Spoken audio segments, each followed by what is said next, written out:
এইবার আমাদের ইসলামপুর এক্সপো মেলায় কিন্তু প্রচুর রকমের রাইডের অপশন ছিল। আমি কিন্তু সবগুলোতেই চড়েছি। আমার এক্সপিরিয়েন্স কেমন ছিল সবটাই তোমাদের সঙ্গে শেয়ার করছি আজকে এই ভিডিওতে। হ্যালো গাইস, আমি শ্রী।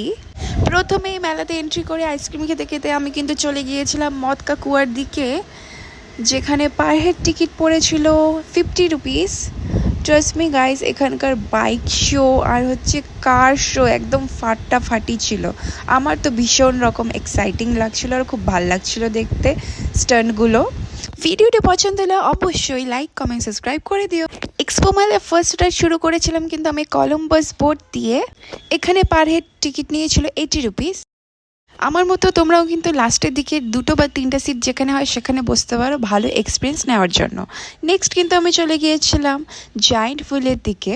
আমার পার্সোনাল এক্সপিরিয়েন্স হিসাবে জায়েন্ট হুইলের তুলনায় কলম্বাস নৌকায় কিন্তু একটু বেশি এক্সাইটিং লাগে। যাই হোক, আমার নেক্সট রাইড ছিল ব্রেক ড্যান্স, যেখানে পার হেড টিকিট পড়েছিল 80 রুপিস এবং জায়েন্ট হুইলেরও কিন্তু সেম টিকিট ছিল।